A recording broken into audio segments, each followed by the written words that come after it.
सड़क पे कपड़े बेचकर 50 रुपए कमाते थे एक वक्त पे मिस्टर फैसू। आज आलीशान घर और गाड़ियों के मालिक हैं, हफ्तों में लाखों रुपए छाप लेते हैं। कहानी कैसे बदलती है दोस्त, ये भी एक बड़ा ही दिलचस्प कहानी होती है ना। आप या तो 50 रुपए कमाते थे, आप लग्जरी गाड़ियों में घूमते हो, आपके एक आलीशान जिंदगी जीते हो।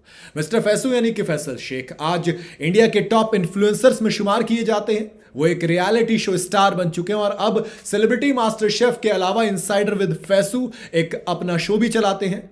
लेकिन जिस मकाम पर मिस्टर फैसू हैं, वहां तक पहुंचने के लिए उन्होंने स्ट्रगल बहुत किया दोस्त।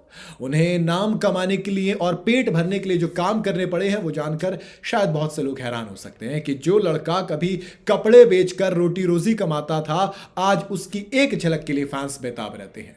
कभी दिन के 50 रुपए कमाने वाले फैसू आज करोड़ों के मालिक हैं। चलिए आपको जरा एक कहानी सुनाता हूं, एक कहानी कि कैसे एक लड़का यहां से यहां तक, फर्श से अर्श तक का सफर करता है। मिस्टर फैसू ने एक इंटरव्यू में खुद बताया था कि उनके पिता नाइटी का एक छोटा सा बिजनेस करते थे, लेकिन इससे इतनी कमाई नहीं हो पाती थी कि परिवार को पाल सके ढंग से। इसलिए फैसू, अब तो फैसू है भैया, यानी कि फैसल शेख ने सेल्समैन की नौकरी करनी शुरू कर दी। तब उनकी उम्र महज 21 साल थी। वो लिंकन रोड पर कपड़े बेचते थे। फैसल शेख ने बताया कि कड़ी चिलचिलाती धूप में 9 घंटे तक लिंकन रोड पे कपड़े बेचते थे, मस्त आराम से। वो कॉलेज में थे, सुबह 6 बजे उठते थे, लेक्चर अटेंड करते थे, फिर काम पर चले जाते थे और रात को 12 बजे वापस घर लौटते थे। इसी में बातचीत करते हुए फैसू ने कहा कि देखो, जिंदगी बहुत मुश्किल थी और मैं रोने लगता था कई बार। बाइक बेचने के बाद भी ना तो माँ के मेडिकल बिल का खर्चा उठा पाए और ना ही पिता का इलाज करवा पाए। लोन के लिए भी हाथ फैलाकर भीख मांगी, लेकिन मिला नहीं। दोस्त, जिंदगी ऐसी होती है। फैसू ने बताया कि जब वो एक परफ्यूम ब्रांड में नौकरी कर रहे थे तो उन्हें निकाल दिया गया क्योंकि उनके हाथ से 12,000 रुपए की परफ्यूम की बोतल गिर गई थी। लेकिन फैसू ने हिम्मत कभी नहीं हारी और फिर दूसरा काम तलाशने निकल गए।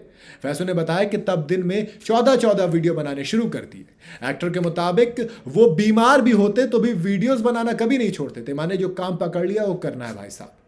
फैसू की कड़ी मेहनत का नतीजा है कि आज मुंबई में उनका आलीशान घर है। वो वर्सोवा में प्राइम लोकेशन पर रहते हैं। सोशल मीडिया की दुनिया में उन्होंने अपना एक अलग ही एम्पायर खड़ा कर लिया है। जो फैसू कभी दिन में 50 रुपए कमाते थे, वो आज हफ्ते के 2 लाख रुपए से ज्यादा की कमाई करते हैं। और रिपोर्ट्स के मुताबिक सेलिब्रिटी मास्टर शेफ में उनकी कमाई भी अच्छी हो रही है और इस तरीके से वो महीने के करीब 20 से 30 लाख रुपए कमाते हैं। मिस्टर फैसू के कलेक्शन की बात करूं तो उनके पास एक BMW, एक जैगुआर और एक रेंज रोवर कार है। कहानी कितनी तेजी से पलटती है ना मेरे दोस्त। फैसू ने बताया था कि जब वो वीडियो बनाते थे और पॉपुलर हो गए तो परिवार को ये चीज रास नहीं आ रही थी। जहां लोग उन्हें टिकटॉक वाले लड़के के नाम से जानते थे, वहीं घर वाले चाहते थे कि वो MBA करें। वहीं रिश्तेदारों के ताने भी आने शुरू हो गए थे कि लड़का तो भैया बर्बाद हो गया है, कहाँ निकल गया है तुम्हारा लड़का। आज देखो, वो लड़का जब कहीं निकलता है तो लोग उसके पीछे पीछे आते हैं, लोग उसके साथ फोटो खिंचवाते हैं, उसकी एक झलक के लिए भीड़ भरकम मचाते हैं। जिंदगी में जरूरी नहीं कि सबको सब कुछ पैदाइशी मिले, लेकिन हिम्मत और मेहनत, वो ये 2 चीजें होती हैं दोस्त जो आपको मिलती हैं और आप जितना उसे रगड़ोगे ना, कामयाबी तो आएगी दोस्त। ऐसे किसी ने कहा था कि काबिल बनो, कामयाबी झक मारती हुई पीछे आएगी। लेकिन ये भी तो है ना कि मेहनत भी 2 तरीके की होती है, कुछ की छप जाती है, कुछ की छिप जाती है। बाकी फैसू की कहानी आपको कैसे